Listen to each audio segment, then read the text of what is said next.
tal vez aquí.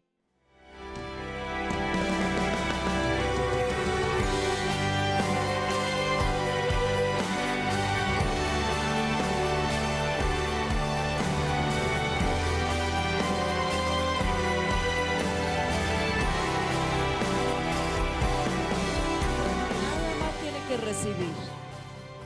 Nada más.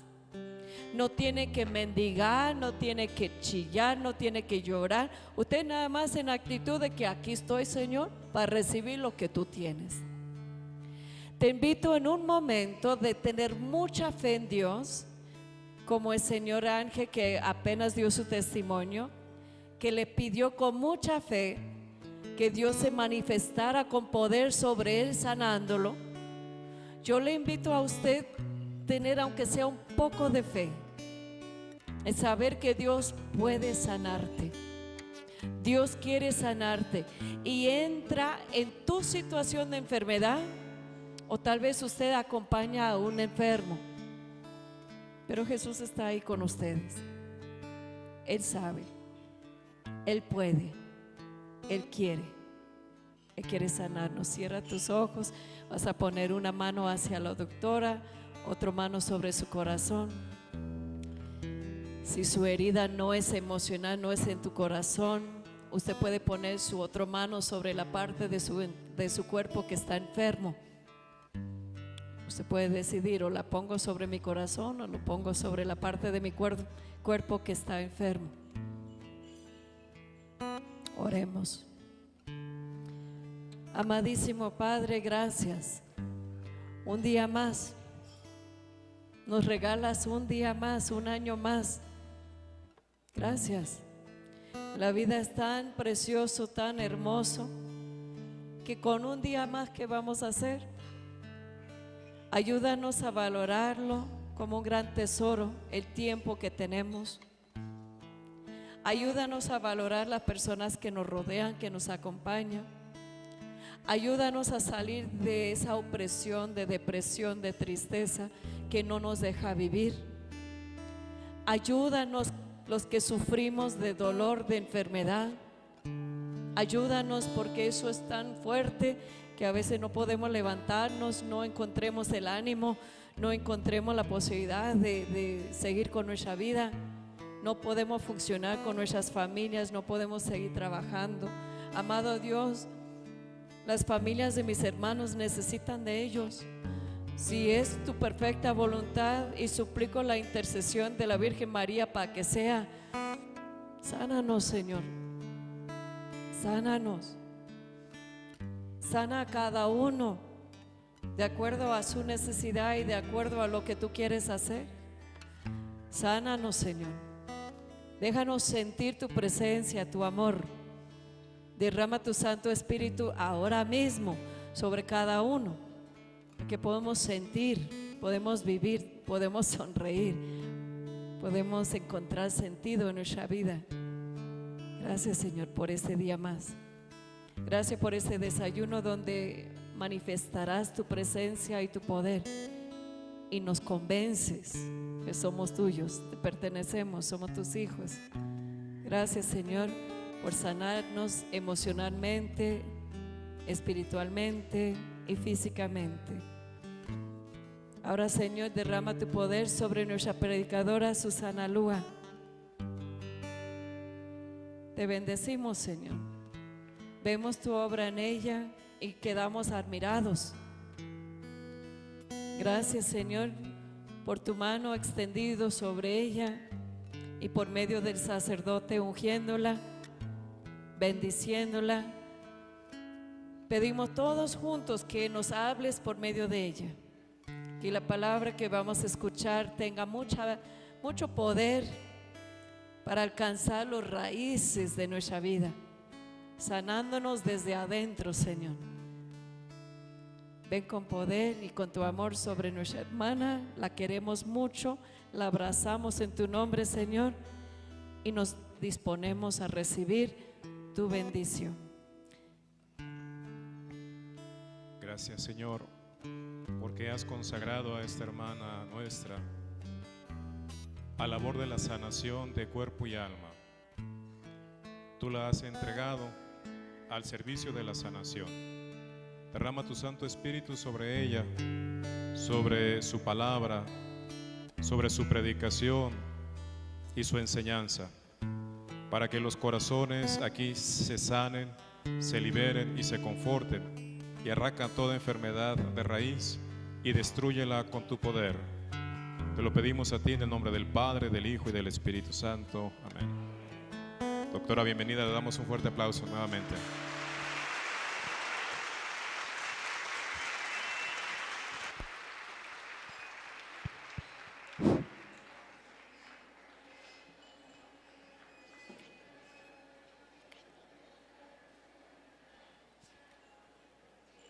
Bien, pues muchísimas gracias nuevamente, Kimberly, y todos los organizadores, también compañeros de María Visión. Gracias a todas las personas que nos acompañan. Hay muchas personas que tuve la oportunidad de saludar. Muchísimas gracias con cuánto nos han apoyado ahí en la asociación. Se ha rebasado nuestras expectativas en estos últimos 6 meses de atención. Gracias a Mónica, hay una compañerita que vende pan integral, continuamente ha sido nuestros grandes bienhechores y apoyos hacia nuestra comunidad.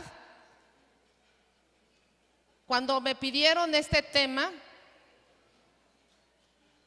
la verdad, creo yo que nunca, ¿dónde estás, Kimberly? Nunca había tenido tanta situación difícil y casi imposible de articular y de acomodar la temática.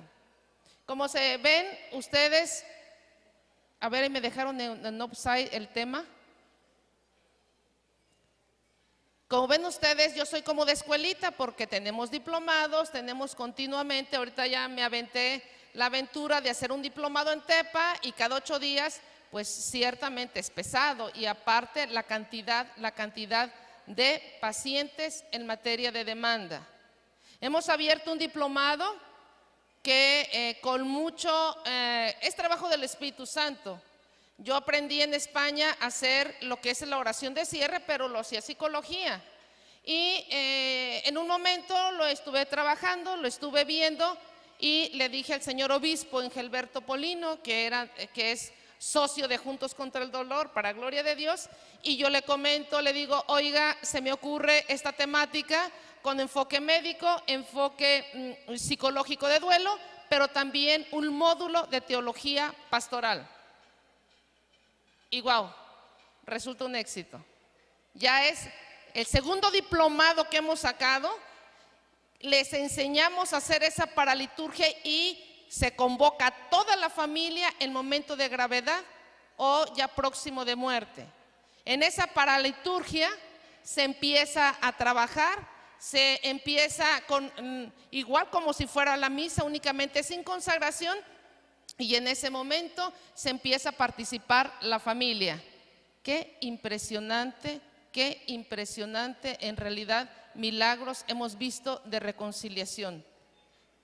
Les encargo por favor apoyo para ver qué les pasó a su... No, si quieren yo voy y lo programo. Es mira este. Entonces, esta labor nunca se acaba. Nunca se acaba, ¿por qué? Porque una de las cosas que tenemos que aprender y que yo veo continuamente como una situación muy difícil es que ante un mundo tan materializado y que cada día sacamos y sacamos más a Dios, porque me recuerda lo bueno, me recuerda lo santo, me recuerda la abnegación, me recuerda, y sabes que necesito quitar a Dios de mi vida. ¿Para qué? Para poder meterme a un libre albedrío donde termino muchas veces alejando totalmente, y ahí es donde nosotros vemos la lucha, en la enfermedad, en los momentos difíciles. Vamos a ver con Jesús en la enfermedad. Vamos a ver que nadie, mis hermanos, nadie puede ser en la mejor meditación, el mejor enfoque y la mejor experiencia, que aprendamos a dejarnos conquistar por Cristo y aprendemos también a alimentarnos con su palabra y a digerir. Créanme que si no hubiese sido esta experiencia profunda de sentir a este Señor a un ladito cerca, y donde la miseria, y donde las crisis, y donde el sufrimiento, y donde no hay más palabras y más espacios para definir, para interpretar, Él es el único que queda. Porque nadie me podrá decir que me equivoco al decir que en esos momentos, yo siempre digo, es como el baño. Vas al baño y nunca vas acompañado. Pues igualmente en la enfermedad y la muerte no vas acompañado. Pero se les voy a comentar una anécdota de una monjita amiga, ya falleció, en paz que descanse. Estaba el momento de agonía y tenía una chispa de alegría celosamente y envidiablemente impresionante. En el momento de agonía estaba una hermana ahí a un lado y le agarra la mano a la hermana y le dice: hermana, ¿qué se le ofrece? Y con una mirada no irónica pero hermosa y a medio gesto le dice: me voy a morir, ¿me acompañas?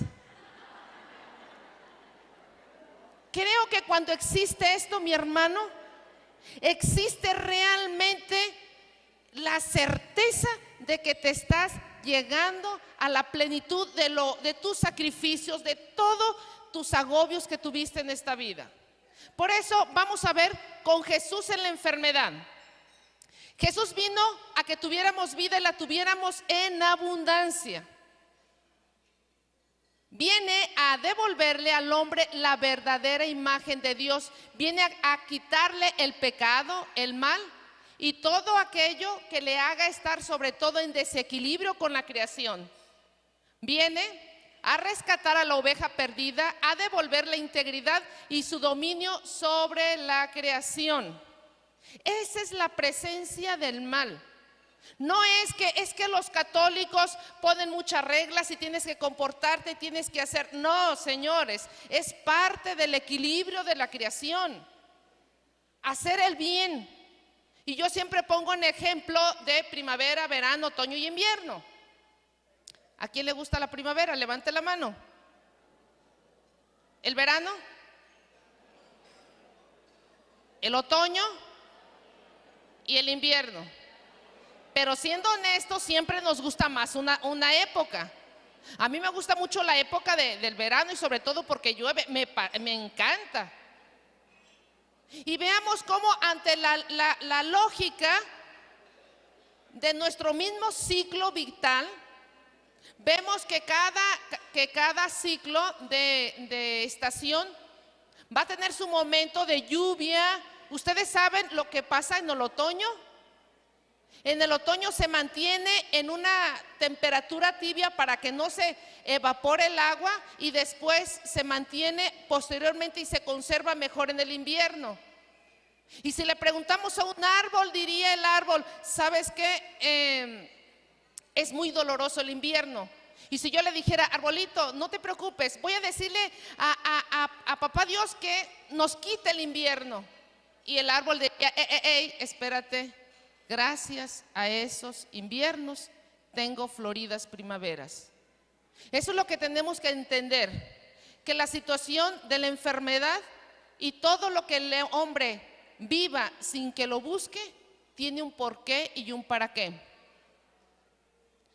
No tiene necesidad de médicos los sanos, sino los enfermos.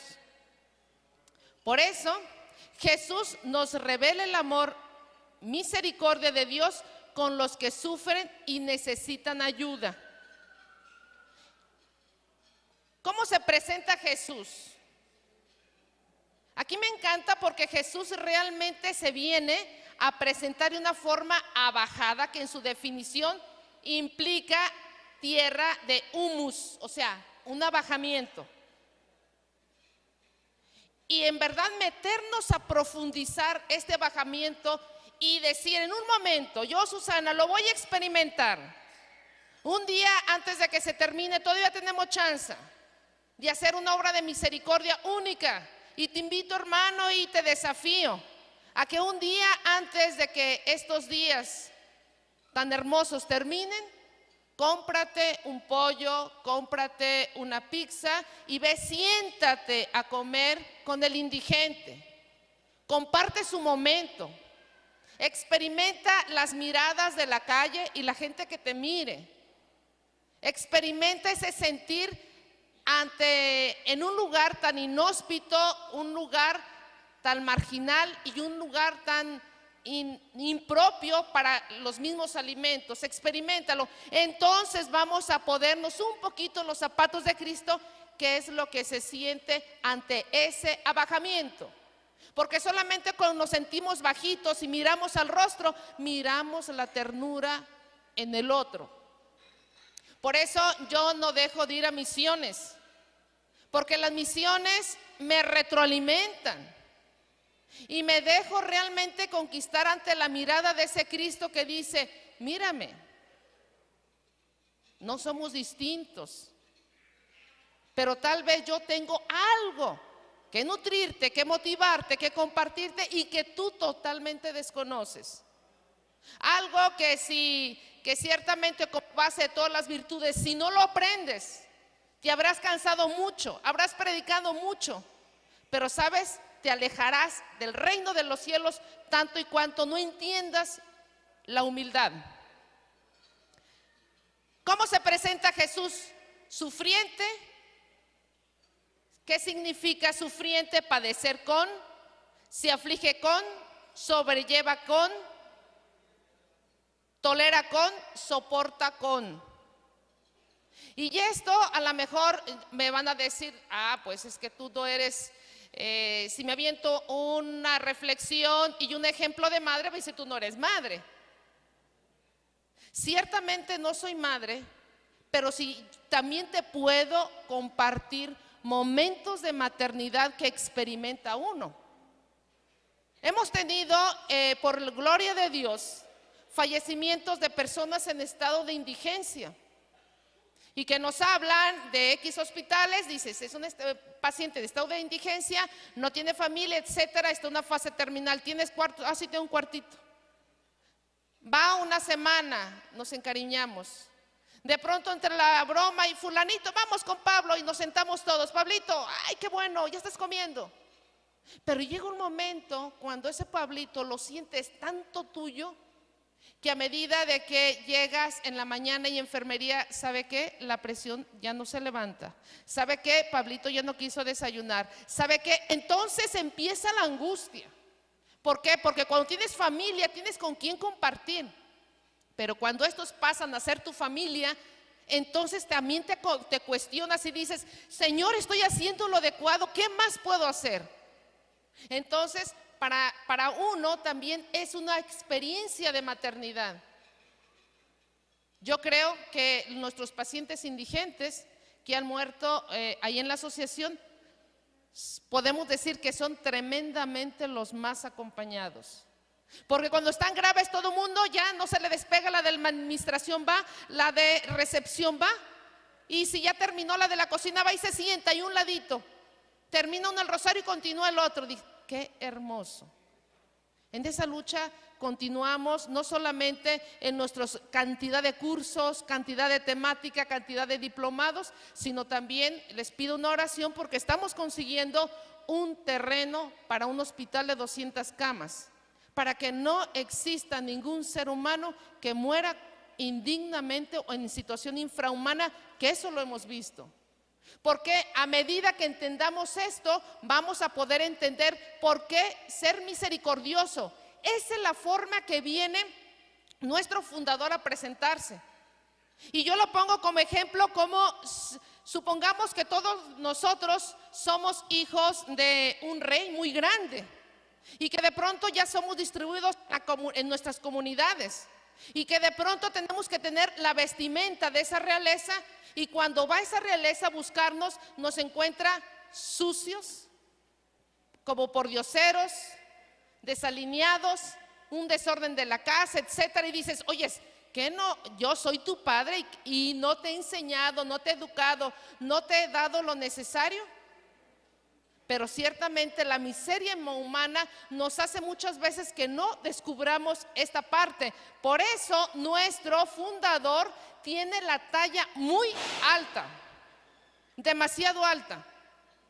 Y ahí es cuando le preguntan al Papa, no me acuerdo si ahora que fue a América del Sur, no recuerdo a qué país, y le dicen, ¿cuál es el problema del catolicismo, Santo Padre? ¿Por qué hay tantos católicos que han dejado la iglesia? Y el Santo Padre, con la sabiduría que lo caracteriza y la sencillez, dice, porque no han dado testimonio.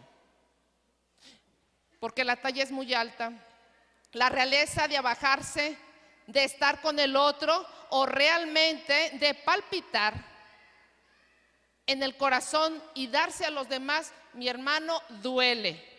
Y muchas veces este servicio, cualquier servicio, llámale de predicación, llámale de catequesis, cualquier servicio que te das enteramente con estas características del fundador, mi hermano, vas dejando los pellejitos entre la colitis, la gastritis, el agotamiento, desvelos. Pero al fin del día haces tu examen de conciencia y sabes que hiciste lo mejor. En esta misericordia hay una definición entre algunas palabras, por ejemplo, sustantivos que implican de una forma más profunda, y a mí me encantó porque refiere a vísceras y entrañas y a seno materno. O sea, la misericordia tiene que tocar ahí, como la experiencia de la mamá que tiene al niño, como la experiencia de la mamá que tiene 3 meses, 5 meses y ha estado en amenaza de aborto y se angustia y no quiere violentarse, quiere estar en reposo porque quiere conservar esa vida. Entonces, si entendemos las misericordias, podemos entender la mirada de ese Jesús de Eucaristía, que es el mismo por diosero, que es el mismo preso, que es el mismo enfermo, que es el mismo que no sabe nada, que es el mismo que todos los días te tropiezas con él y necesita, aunque sea una palabra de aliento y una sonrisa. ¿Cómo se presenta Jesús? Fíjense, ¿cómo se presenta Jesús con los enfermos? La contemplación del leproso que le suplica de rodillas y le mueve la compasión. ¿Qué habrá visto Jesús? Me pregunto yo. ¿Cómo lo habrá visto? ¿Se habrá preguntado, si este fuera mi padre, si este fuera mi hermano? ¿Qué habrá mirado? Tal vez habrá visto el reflejo de quién era anteriormente este hombre, que tal vez era un hombre de buen corazón, que tal vez este hombre tenía una bonita familia y las condiciones que terminó. La cuestión es que dice el Evangelio que se conmueve la contemplación de las multitudes pobres y hambrientas, dispersas, lo mueven a compasión. ¿Qué dice? Que estaban como ovejas sin pastor. Ante los 2 ciegos,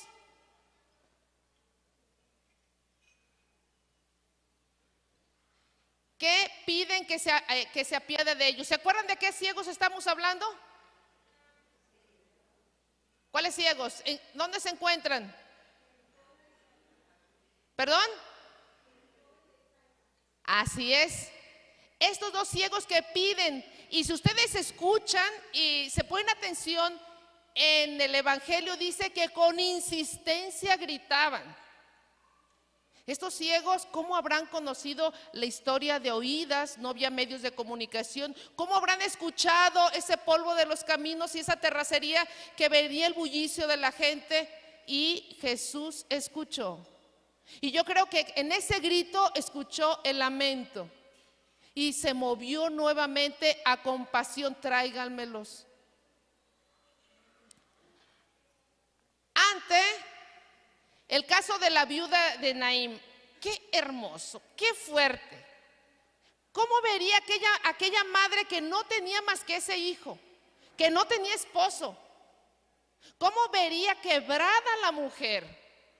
¿Cómo veía tan impactado aquel dolor donde sentía que al estar junto al lugar donde llegaban al muertito, como que la mujer también se dejaba desfallecer en esa situación? Y Jesús también se movió a compasión. Jesús, para expresar cómo ha de ser el sentido de compasión, ¿qué dice aquí? ¿No alcanzo a ver?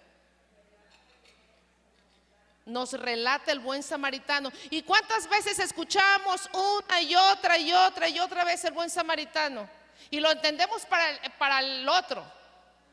Y todos los días seguimos encontrándote cada situación. Mira, mi hermano, no necesitas tal vez ir a la calzada de Independencia, donde va tantas situaciones de gentes impactantes, de adicciones. No sé si a alguien le ha tocado ir a dar desayunos o a alguien le ha tocado llevar lonches. Nos ha tocado con los grupos de voluntarios en diferentes tiempos, y una cuadra exactamente atrás de la calzada Independencia es impresionante lo que hacen esa cuadra, donde ves 20 o 30 gentes, y también con niños con las situaciones de adicciones, y les ves el brillo en los ojos. Y ahí es donde dices: Hijo de David, ten compasión, ayúdanos a crear más conciencia y a convertir nuestro corazón, a dejarnos conquistar para poder entender esa mirada que tú encontraste, y sobre todo ese ejemplo que pusiste. Y yo creo que si realmente cada uno, imaginémonos que tuviéramos alguna de estas actitudes de cómo se presenta Jesús, nuestras comunidades serían otras.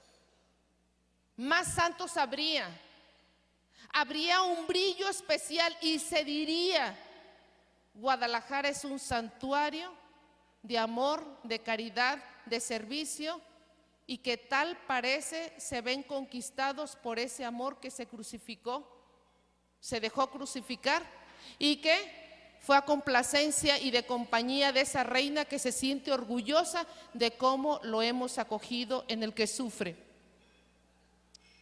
Y el amor misericordioso del Padre es como el del hijo pródigo. ¿Se acuerdan? ¿Cómo es el del hijo pródigo? ¿Cómo realmente manifiestas entrañablemente a alguien que se duele y que se preocupa y se angustia? Por eso creo, mi hermano, cuando yo estaba profundizando en esto, porque esto no lo hago de pensamiento, lo hago de meditación para compartírtelo. Y yo decía: no, Señor, la verdad se requiere una auténtica conversión, una auténtica sanación de mis pensamientos, tanto de mi parte de intelecto como mi psique, como mis emociones, de mis palabras, de mi parte física. Es una armonía perfecta. Saber que esto me hace daño y que no puedo comer más. Saber que desvelarme o estar en tantas horas en tantos aparatos me está realmente desintegrando. Saber que ir en el tráfico y no tener paciencia, estás pip, pip, pip, en realidad estoy violentando al otro. ¿Cuántas cosas requerimos para tener una auténtica conversión y una sanación? Jesús nos revela el amor misericordioso de Dios, el amor misericordioso que prevalece sobre el pecado, sobre el pecador, y sobre todo aún de la gente que es infiel, aquel pueblo que le ha sido infiel. Esto se me hace muy fuerte, ya lo comentaba no recuerdo en qué texto, Juan Pablo II, y decía San Juan Pablo II: esa es la misericordia, el amor que hace brillar y que sigue derramando su gracia como el sol o como la lluvia, que igual sale hacia justos y a pecadores.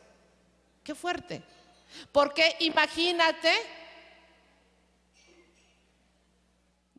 y vamos haciendo, en un momento, ustedes nada más imagínense que le secuestran un hijo y se los entregan picadillo,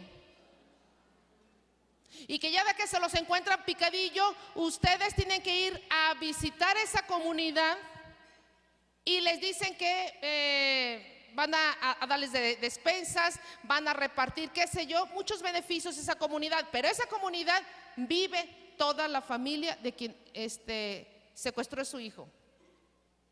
¿Qué harían? ¿Qué harían?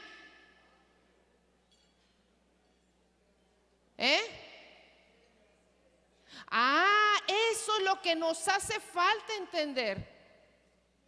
Cuando realmente, mi hermano, nos percatamos de esta realidad, entonces podemos entender cómo la mirada de Dios prevalece y su misericordia y su amor a pesar de lo malvado, de lo terrible, de lo criminal, de cómo seamos.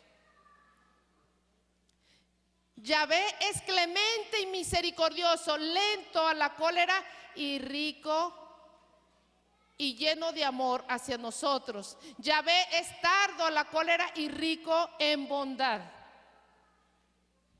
Miren, cuando estamos más viejos, pesa más hacer exámenes de conciencia que cuando uno está joven.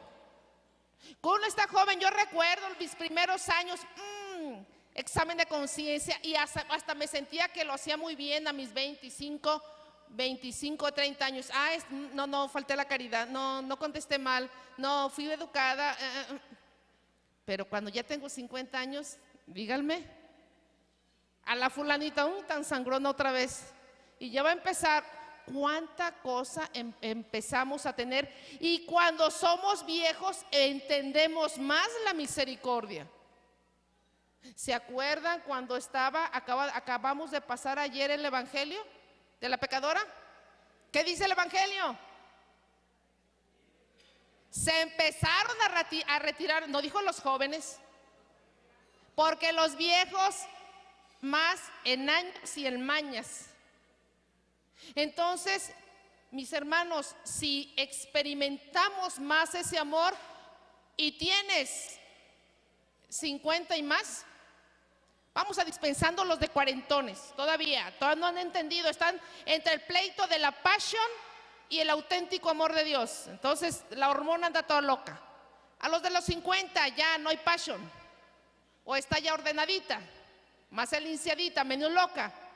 Y ahora sí entendemos cómo habla, Señor, que tu siervo escucha, porque ya no tengo tantos brincos hormonales. Entonces quiere decir que si por los años entiendes tú quién es más y cómo ha sido este amor misericordioso, estás obligado a ser un testigo vivo de este Dios y de ese amor que dices que profesas. Estás llamado realmente a dar testimonio. Dame ese testimonio. Cuando yo estuve de superiora en un asilo, eran 14 hermanas mayores. Yo tenía 36 años. Imagínense que la hermana más joven tenía 56. Y yo no hallaba cómo llamarle la atención cuando cositas de familia. Y yo me la pensaba, y cómo le veía a la madre de 80 años y a la de 90, 95 años, tan lúcida, cómo le decía, sencillito, tú que has mamado durante tantos años este amor de Dios, tú que en realidad se te brilla y chorrea la ternura de Dios, muéstrame a ese Dios que ha sido testigo durante 60, 70, 80 y 90 años. No se sentían mal, pero se sentían comprometidas, porque no podían ocultar la edad que tenían. Igualmente nosotros tenemos que, si somos testigos de que Dios ha sido tan tardo, tan lento, y haces una Susana y te la aguanta, y haces otra y te la aguanta, pero lo peor es que pasaron 20 años, pasaron 30 y no te has corregido, pasaron 40 y no se te ve chorrera de santidad, pasaron 50 y diría un sacerdote, bueno, a los de 60 años no parecen santos, pero ya se les empieza a ver algo, que sea la tolerancia. Para Jesús el enfermo no es más que el pecador.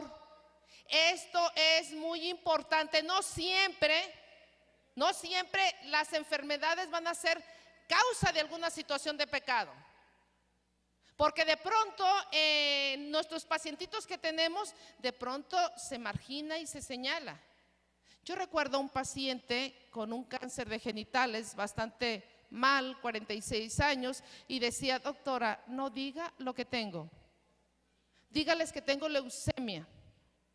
¿Por qué? Porque yo no he sido una vida muy buena.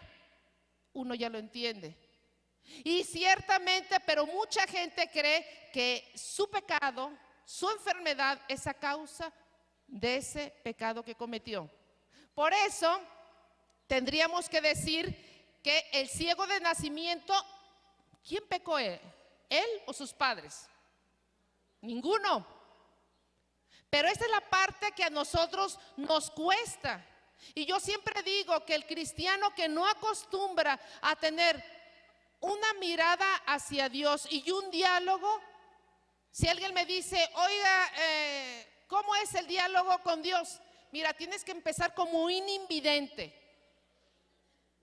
¿Cómo? A tientas, a oscuras, pero con la certeza de que si te dice que te va a dar la mano, no te va a dejar. Oiga, pero no veo nada. ¿No te va a dejar? Oiga, pero no tengo la certeza de alguna otra persona. ¿No te va a dejar? Tú sigue ahí.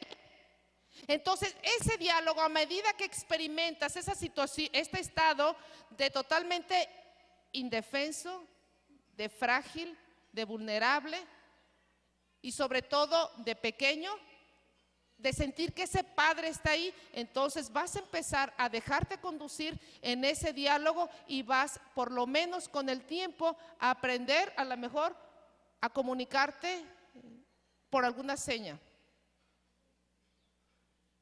La comunicación con Dios no es una comunicación verbal. Esa parte verbal se transforma en la parte más interna de intimidad, donde diría aquel santo, aquella santa: él me ve y yo lo veo. Y donde nos fundimos tal vez en una contemplación con el Santísimo, en aquella hostia consagrada que en aquel momento, y sabes con certeza, no hay palabras, pero sabes que Él está real y verdaderamente presente. Jesús viene a curarnos de manera total y completa, no en partes, pero sí también tenemos una cosa, que ciertamente tenemos tres dimensiones: la mental, la psicológica, espiritual, pero también la física. Y vamos a ver que aunque Jesús venga a curarnos de forma total, vamos a ver cómo muchas veces nosotros somos el impedimento para que esa totalidad se logre. Está en contra de todas las fuerzas del mal que hacen sufrir al hombre y Él las derrota. ¿Cuántas fuerzas? ¿Ustedes creen que el Señor quiere los cánceres? Cuando vemos los niños, y yo me he hecho muchísimas veces, he meditado y me he revuelto a pensar: Señor, ¿cuál ha sido la causa de esta historia? De este niño que tan pequeñito, 1 año y medio, y tiene cáncer, de este que nació con esta malformación. Y dirá: yo no tengo la culpa. Él va a decir: yo no tengo la culpa. Vamos, échate un ojo, un siglo, a una parte de historia, y vas a ver cuál ha sido el origen de su pecado. Y que ciertamente él no tiene la culpa, pero ha sido la consecuencia de muchas situaciones. Oye, Señor, pero es que eres injusto. Bueno, pero también hay situaciones que los he puesto para ver qué tanto ellos son capaces de descubrirme a mí mismo y que vean mi amor, mi bondad y misericordia. Hablaba con Fabi, una de nuestras queridísimas amigas, psicólogas y de la unidad. Dice, una niña que tenía de 7 años, imaginaba cómo le iba a explicar, ya que le habían destrozado mucho entre las pláticas de X médico, la situación de su cáncer. Dice, yo quería como que parchar, quería como que hacer algo que no hubiera tan dramático la niña. Dice, y se me ocurrió y me siento a un lado de ella y le digo, ¿cómo ves lo de la enfermedad? Y le contesta la niña, estoy muy confundida. Dice así. Dice, mira, te lo voy a explicar muy sencillito. Haz de cuenta que Dios en nuestro cuerpo, así como una computadora, pues nos otorgó una computadora para que moviera la manita y el pie, todo. Entonces, cada una de las partes tienen su funcionamiento. Pero ¿qué crees? Que en ocasiones esa computadora, pues, tiene un daño o un chip ya no sirvió, y esa parte, si tú ibas a ver un programa, ya no lo ves. Y la niña, con la sabiduría que caracteriza a estos hermosos niños, le dice: ah, que Dios, ¿por qué me dio una computadora defectuosa?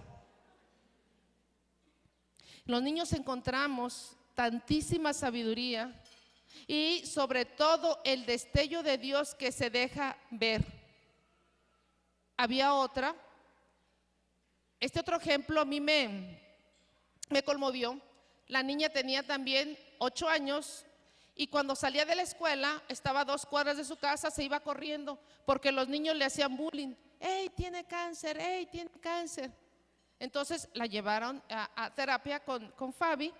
Entonces se acerca con la niña y obviamente psicología de pronto tiene ejemplos y le dice: oye, y supongamos que Dios nos da una varita mágica para hacer lo que a ti se te ocurra hacer como una hada madrina.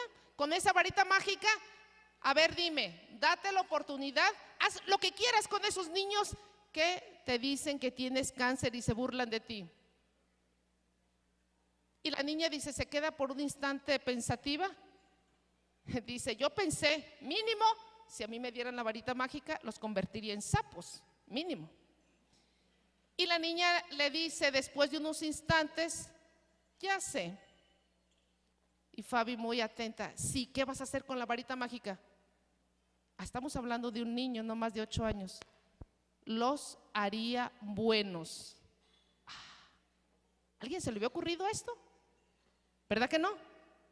Eso es lo que nosotros tenemos que ir aprendiendo, que en realidad cada experiencia que vamos encontrando y que como Dios en cada ser humano nos da un poquito el destello de cómo su presencia está palpitante.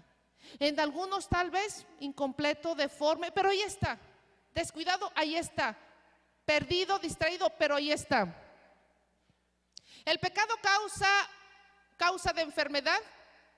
El paralítico de Cafarnaún, que le dijo: ánimo, hijo, tus pecados quedan perdonados. No es la causa, pero muchas situaciones de enfermedad tiene que ver nuestra condición de pecado, ¿sí o no? Por ejemplo, a lo mejor si hiciéramos un estudio entre diabéticos, pues nos vamos a dar cuenta que el 99.9% de diabéticos ha sido por un desequilibrio y un desorden. Y igualmente vamos a ver los pacientes que tienen VIH, sin marginarlos ni tampoco cuestionarlos. Entonces, a mí me hizo pensar, bueno, Jesús, ¿qué tuvo que haber visto para decirle, antes de que alégrate, brinca? Lo primero, tus pecados te son perdonados. El paralítico de la piscina, mira, has sido curado, no peques. No peques más para que no te suceda algo peor. ¿Cómo Jesús le decía si apenas acaba de tener un encuentro? Claro, Jesús conociendo sus pensamientos y su historia. Entonces, si Jesús nos abre poquito la luz a que visualicemos eso, señores, aunque no todos los enfermos ni todas las enfermedades son una situación evidente de pecado, sobre todo los niños, pero quiere decir que una gran parte de pecado y de enfermedades han sido como en una mancuerna. Jesús quiere que el hombre sea libre y tenga vida plena. Ciertamente libera al hombre del pecado y de todas sus consecuencias, sobre todo de la muerte. Y tenemos que hacer un examen de conciencia sobre el pecado personal. ¿Pecado personal de qué? ¿Es el cambio ahí? Ahí está. Todo tipo de vicios, por donde quiera que le pongan. Virtudes que no se practican perjudican. Y empiece a hacer usted una lista hoy cuando termine, para que este desayuno tenga su efecto espiritual que se espera con este esfuerzo que hacen todo este hermoso equipo, y para que sigan gestando sus milagros. Entonces llegue a su casa y diga: a ver, virtud que no se practica perjudica. Es una frase mía. Empiece a ver todas las virtudes: prudencia, templanza, fortaleza, justicia, y tírele hacia abajo o hacia arriba. Angustia, miedo, inseguridad, pérdida de autoestima, enfermedades de transmisión. Cuánta situación de pecado, y nada más por nombrar unas, no voy a poner la lista. Y también el pecado social, la condición genética o hereditaria, vamos a ver cuál. La injusticia social, la negligencia. Cuántas situaciones de personas dicen: ay, mañana voy con la vecina, mañana le ayudo, mañana, y recuerdo que me hizo una voluntaria, y ¿sabe qué? Iba a ir a visitar a mi vecina, tenía 2 meses queriéndola ir a ver, y el día que fui se la llevaron al hospital, y ¿qué cree? Ya se murió. Pecado de negligencia. El hambre, la miseria, la ignorancia, la falta de atención médica, la falta de solidaridad, la falta de amor, etcétera, etcétera, etcétera. Son pecados sociales. Y los pecados sociales tenemos nosotros, a ver, levanten la mano, ¿cuántos son más o menos miembros de una familia que digan: venimos 2 o 3? Suficientes. Muy bien, pues entonces, ya que hicieron el examen de conciencia personal, yo les invito a que hagan esta dinámica familiar. A ver, hijo, ya que tenemos la Semana Santa, no vamos a pagar un ratito, vamos apagando televisión y celulares. Nos dejaron una tarea para el crecimiento de nuestra vida y para evitar incurrir en un pecado social. Ay, Amaya, ya vas a empezar con tus cosas, sí. Vamos viendo en qué cosas incurrimos como familia. Que el buen juez por su casa empieza. Antes de decirle al vecino lo que haga, empezamos. Vamos viendo qué cosas estamos incurriendo, qué cosas podemos corregir, y realmente le podemos cambiar la cara a nuestra familia, a nuestro barrio, a nuestra colonia o a nuestra ciudad. ¿Sí se entendió la tarea? A la siguiente vez le voy a encargar a Kimberly que se la pregunten, ¿sí? Riesgo de no, fíjense, el riesgo de no descubrir a Jesús en la enfermedad, aguas. Y yo se los digo como enferma, que para tener 10 cirugías no ha sido poco. El pensar que el castigo es de Dios, porque tal vez hice algo, o tal vez Dios es malo. Ay, qué gacho. Imagínense si Dios fuera malo, ¿qué pasaría con todas las personas que realmente hacen situaciones graves? Pues yo creo que no existiría mundo. A lo mejor si dijera Dios, si Dios dijera: ok, te voy a dar la oportunidad de desaparecer a los malos, a lo mejor nos encontraríamos en mi meditación pensando: una comunidad de puros niños de 5 años para abajo, porque todos los demás ya nos habríamos muerto. Negación de la existencia de Dios, aguas. Tenemos que ver por qué es triste que tengas la bendición, la mirada de Dios especial, y por ignorancia, porque realmente te falta fe, estés desperdiciando, porque no estás desesperanzado, estás desperdiciando esa bendición que Dios quiere transformar en ti y hacer un hombre nuevo.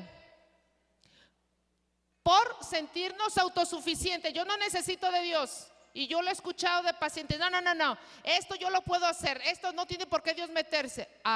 Aguas. La depresión, la historia de vida de qué, de tragedias, de enfermedades, de sufrimientos que también muchas veces ciegan la condición de nuestra mirada desde la conciencia. Estuvo con nosotros una pacientita que falleció hace 2 años, con la situación de historia que la película se queda corta. Una mujer con trata blanca, una mujer que estuvo en un cartel, en otro, que estuvo viviendo amarrada de un pie en la sierra, encadenada, que para mantenerla tranquila y no gritara tenían que drogarla, y que cada hijo que tuvo, que fueron 9, los tuvo que regalar en el momento que alguien iba. ¿Por qué? Porque tal vez se los iban a vender. Esa mujer realmente me hizo mirar de una forma tan distinta la situación del contexto histórico de tragedias, porque esa mujer mantenía como quien va en una balsa y hay una tormenta y lleva una velita y se sacudía, se hundía y a lo mejor ya no existía la balsa, pero ella en el rato que medio se hundía, mantenía la cruz, mantenía esa llama encendida. Dice, nadie me diga que no se puede uno dejar de drogar. El día que me ayudó mi hijo a soltarme de la cadena y que huimos, dice, ese día yo me di cuenta que claro que sí uno puede dejar de drogarse, nada más es con voluntad. Haber vivido una vida sin Dios, sin sentido, ciertamente, una vida donde muchas veces la misma situación que estás viviendo te hace que tengas hastío hasta por las cosas buenas. Por eso, el malvado piensa en su interior que no tengo miedo a Dios ni en su presencia. Aguas.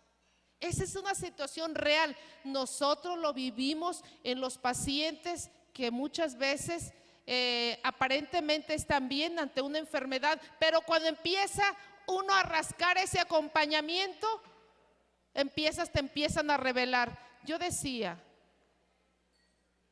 no le tengo miedo a Dios ni en su presencia. Míreme, yo desafié a Dios, yo me peleé con Dios, yo hice con Dios. Para estar con Jesús en la enfermedad, hay necesidad y deseo de ser curado. Yo primeramente te digo, ¿tienes necesidad, tienes deseo de ser curado?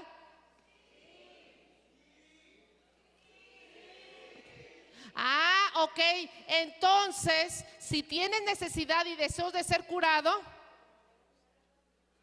tienes que tener la actitud y tienes que poner tu granito de arena. ¿Por qué? Porque Jesús, ¿qué pasó en su tierra? No pudo hacer ahí ningún milagro. Estaba asombrado de la incredulidad. Sí tiene necesidad, pero cuando se trata de ir a un banquete y te ofrecen y eres diabético o tienes hipertensión, entonces dices, se te olvida. La necesidad tiene que pegarse a la piel para exigirle al alma, al espíritu, decirle, no vas a hacer cuerpo lo que a ti se te ocurra, porque tienes un jinete y porque tu Redentor se ha dejado crucificar para que entiendas, no solamente con el pensamiento, sino también con el corazón, que quiere Él que tú seas curado, pero necesitas abandonarte y creer. Para estar con Jesús en la enfermedad, el poder de Dios obra cuando encuentra la colaboración del hombre para ser curado en su totalidad, físico, psíquico, espiritual. ¿Y por qué decimos en su totalidad? Porque en el Evangelio nos habla que hubo curaciones y sanaciones parciales. ¿Ustedes sabían eso? Díganme qué pasó con los 10 leprosos. Dice ¿Que acaso nada más había sido uno salvado? Nada más uno regresó con fe, porque se maravilló, porque tenía esa transparencia de integridad, esa transparencia que le descubría que eso que estaba viviendo venía de Dios, y los demás no estaban con esa fe. Por eso vemos que si queremos ser curados en nuestra totalidad, realmente tenemos que poner nuestro granito de arena. Porque si ustedes van a una joyería, no les van a regalar ni una perla. Si ustedes la piden, les va a costar. Tener salud cuesta. A mí no me digan que desde los 20 años sin vesícula a los 50, ya voy a cumplir los 51 y más. No me digan que no me cuesta saber que no sé lo que es comerme una torta entera, o una hamburguesa, o un pedazote así de pizza. No porque sea algo que sea mío, pero que digo que todo el mundo se lo come con ganas. ¿Por qué? Porque yo sé que si me como eso, se me baja la presión, y he sido causa de 6 cirugías. Cuesta, sí cuesta, mi hermano, pero eso hace la diferencia cuando realmente descubres que en estas carnes débiles Dios te quiere para algo más. Y porque nuestro reino no es de este mundo. Y si tu reino es de este mundo, creo que te equivocaste de salón y de lugar y de desayuno. Actitud de Jesús con el enfermo. Evangeliza con palabras y hechos. Jesús respeta profundamente a la persona. ¿Y qué le dice cuando se acerca con el ciego? ¿Qué quieres que haga por ti? Señor, que vea. Con el enfermo inspira confianza y esperanza, despierta energía y sobre todo esa energía adormecida, creo yo, y sobre todo esa actitud nueva y revitalizada que encontramos, por ejemplo, en Leví. Señor, le voy a dar la mitad de mis bienes a todas aquellas personas, los pobres que más lo necesiten, pero si a alguien he quedado mal, si a alguien le debo, se lo restituiré. ¡Ay, qué energía tan hermosa!, ¿no? Devuelve el sentido de dignidad, devuelve las ganas de vivir, devuelve la apertura hacia Dios. ¿Cómo estar con Jesús en la enfermedad? Y ya está Kimberly en un lado. Darme cuenta de la necesidad de la fe. Y si no, todos los días tenemos que retomar nuestro examen de conciencia. Si no hemos trabajado en mi mejoría, en poner mi granito, en mi dieta, en mi cuidado, en mi terapia, entonces decirle, Señor, creo, pero aumenta mi fe. Por eso dice, si puedes, todo es posible. ¿Para qué? Para el que cree. La pecadora, tu fe te ha salvado. La mujer cananea, grande es tu fe. El endemoniado, todo es posible para el que cree. ¿Cómo estar con Jesús en la enfermedad? Como el discípulo a los pies del maestro. Y esto, por favor, ya casi para terminar, les voy a recordar. Si quieren saber estar con Jesús en la enfermedad, aprendan a organizar su tiempo porque lo tienen. Son unas cámaras vigilantes, porque yo lo fui. Ves quién va, quién viene, tú sentadito en la cama, el que entró, el que se peinó, el que va chorriento, el que va con chanclas, a todo mundo cortas y tijereas. Date un tiempo, ¿o me equivoco? Date un tiempo, ¿para qué? Date un tiempo para decir, hija, a esta hora es la hora de la misericordia, no me interrumpas.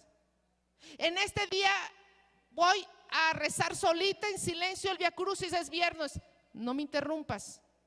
Porque tú mismo vas a estar con esa actitud a los pies de Jesús, como el maestro que tiene una fuente viva para transmitirte y enseñarte, pero te hace falta en el tiempo enchufarte y conectarte para poder darle sentido y poder estar a un lado de él y poder interpretar esta etapa. Aprended de mí que soy manso y humilde de corazón. Esa es la forma de estar. mi yugo es suave y mi carga ligera. No tengáis miedo, yo estoy contigo. Yo he vencido al mundo. Si es posible, que pase de mí este cáliz. O sea, Él ya lo vivió. ¿Y por qué nosotros no podemos tener esa transfusión de corazón a corazón para poder sentir esa paz, interpretar y encauzar mi enfermedad? ¿Cómo estar con Jesús en la enfermedad cuando la curación no es posible? Hay también esa parte. ¿Cómo hay que estar? Hay que vivirla con fe, con viva fe y con esperanza. El que quiera venir en pos de mí, niéguese a sí mismo. Porque muchas veces esa cruz ya no la vamos a poder cambiar. Pero tenemos una bendición y algo muy grande que a mí me motiva mucho de San Pablo. Dios ordena todas las cosas para bien de los que las aman. O sea, esa enfermedad te le va a ordenar, te le va a equilibrar para darle un sentido. Vemos la bendición, por ejemplo, que trae un discapacitado, un niño Down. Toda la familia se ordena. Es más fina, es más humana, es más caritativa, es más comprensible. Se ha pulido en una sensibilidad exquisita. Por eso Dios ordena.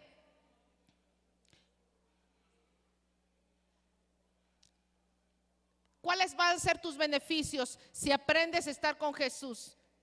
Sanar lo insano de nuestra vida. Ese va a ser un gran beneficio. Purificarnos de pensamientos, palabras y obras si sabes ordenarte. Nos desprende de todos los apegos. Cuando eres consciente de la realidad y del gozo de sentirte abrazado en la enfermedad, mi hermano, dices a un lado televisión, a un lado internet, porque ya saboreas las páginas del Evangelio. Ya saboreas todos esos momentos de soledad, de estar tal vez viendo el programita que te motiva de María Visión o tal vez de Radio María. Desprender de los apegos nos une a Dios, nos hace ser más felices, nos hace crecer, madurar y nos da sabiduría. Qué sabios son los enfermos, cómo maduran. Como ellos, sobre todo los sobrevivientes del cáncer, ¿sabe qué? Mi vida cambió de 300, 400 grados. Nos transforma, nos hace ser más humanos y nos santifica. Así es que tenemos una ardua tarea para no decir que no sabemos cómo ni no tenemos herramientas para darle un sentido a nuestra enfermedad. Termino como con esto. Ningún esfuerzo es vano, ninguna crisis es sin sentido, ningún fracaso es infructuoso, ningún dolor es desperdicio, ninguna muerte es perdida. Dichosos los que sufren porque serán consolados. Y dice Jesús, yo estaré con ustedes todos los días hasta el fin del mundo. Aun cuando veas que mis carnes fueron, yo los viví antes por ti. Amén.